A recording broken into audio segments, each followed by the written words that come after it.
Assalamualaikum warahmatullahi wabarakatuh. Perkenalkan, nama saya Dera Amelia Zahra dengan NIM C1B230012 semester 4 kelas D, Program Studi Administrasi Negara, Fakultas Ilmu Sosial dan Ilmu Politik. Yang terhormat Bapak dosen Dr. Muhammad Zakaria selaku dosen mata kuliah Metopen atau Metode Penelitian Sosial, serta rekan-rekan sekalian yang sedang menyaksikan. Pada kesempatan kali ini, saya akan mempresentasikan mengenai topik eksistensi organisasi masyarakat yang ada di Indonesia.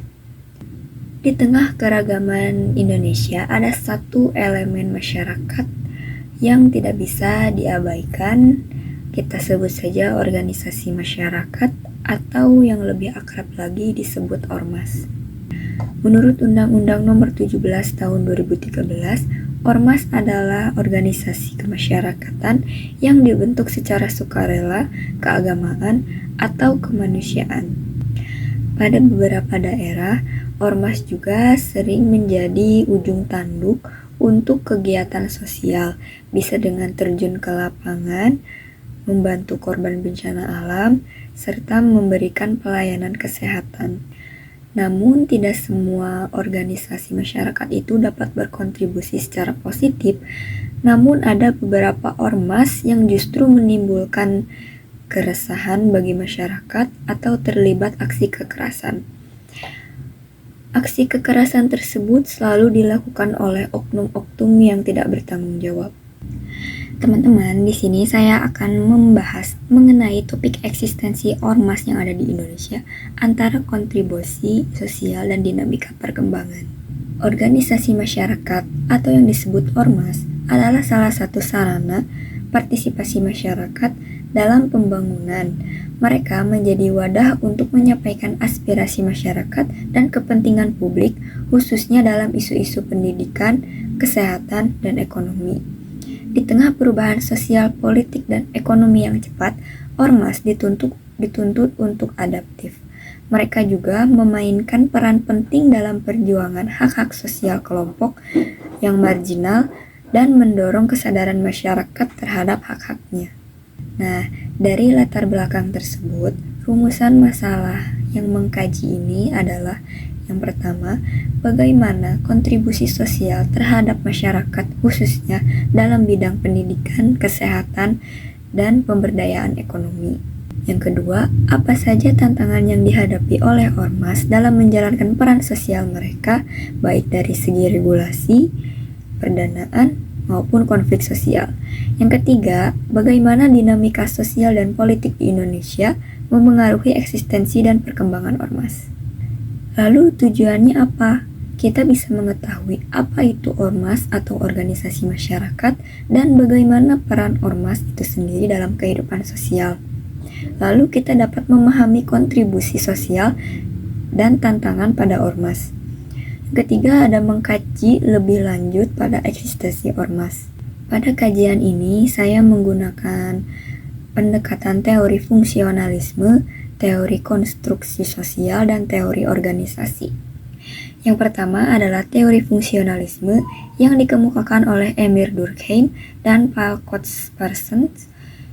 Teori ini menjelaskan peran ormas sebagai penyeimbangan sosial. Teori ini menjelaskan bagaimana ormas berkontribusi pada kesejahteraan sosial. Kontribusi ini berbasis pada pemberdayaan masyarakat, seperti pendidikan untuk anak-anak, pelayanan kesehatan di daerah terpencil, yang menjadi sangat krusial dalam mengatasi ketimpangan sosial. Meskipun ormas ini memiliki kontribusi yang besar, maka dalam pendekatan teori fungsionalisme mengingatkan bahwa kontribusi tersebut hanya akan efektif bila ormas ini mampu beradaptasi dengan perubahan sosial yang terjadi. Yang kedua adalah teori konstruksi sosial.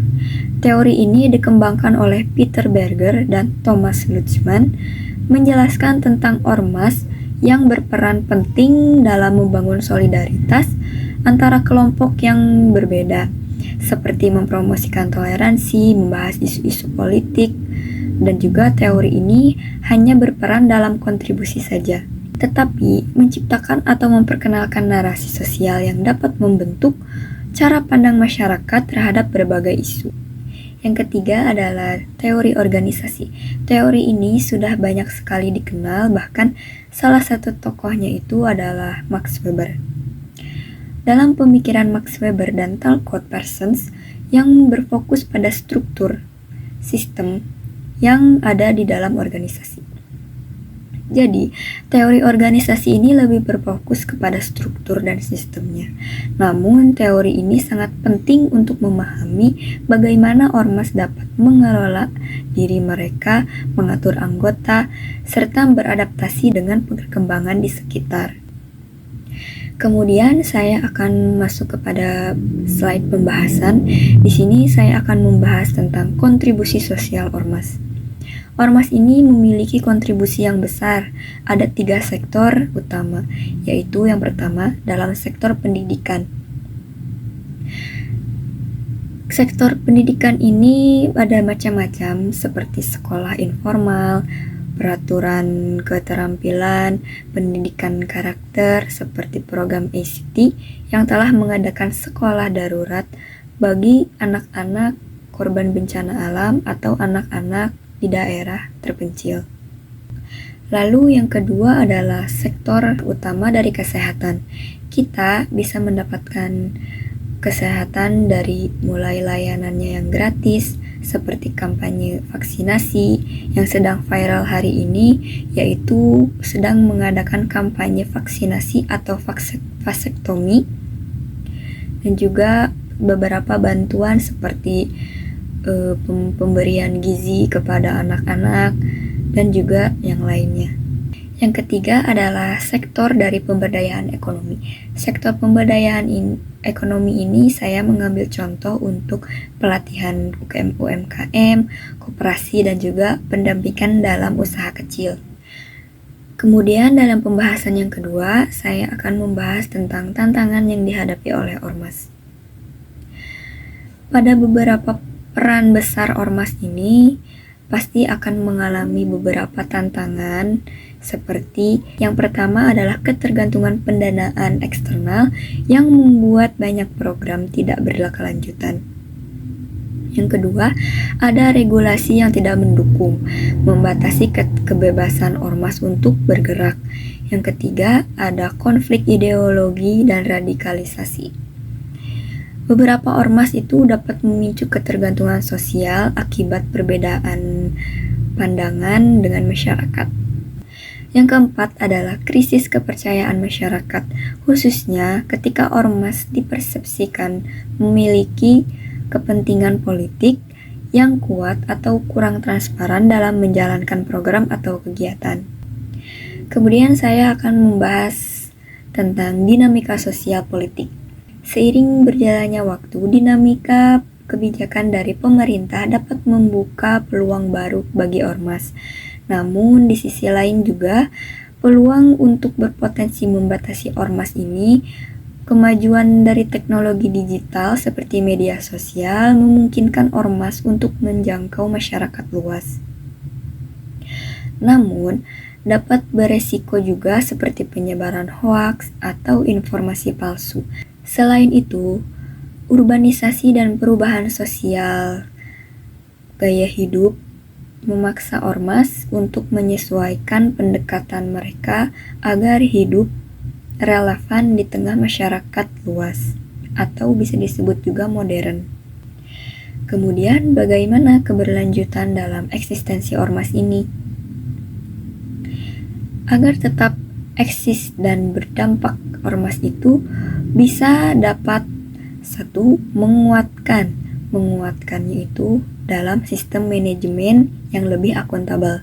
Lalu yang kedua, bisa memanfaatkan teknologi untuk melanjutkan program-program sehingga kita bisa menjalin kolaborasi yang strategis dengan pemerintahan kota atau dengan sektor swasta. Kemudian kita juga bisa menjaga integritas dalam menyuarakan kepentingan masyarakat.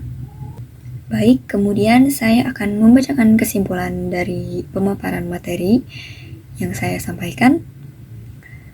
Yang dapat saya simpulkan bahwa ormas ini memiliki kontribusi penting dalam pembagian sosial, terutama di sektor pendidikan, kesehatan, ekonomi. Namun, tantangan besar yang dihadapi oleh ormas masih terancam jika tidak mampu mengelolanya dengan baik.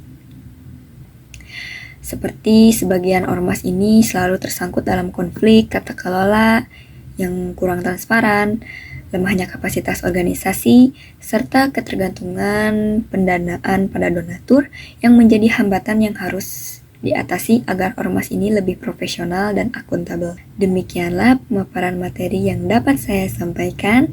Semoga materi ini bermanfaat dan menambah wawasan untuk kalian semua tentang betapa pentingnya ormas pada kehidupan masyarakat. Terima kasih atas perhatiannya. Mohon maaf bila ada kekurangan. Saya tutup dulu. Terima kasih. Wassalamualaikum warahmatullahi wabarakatuh.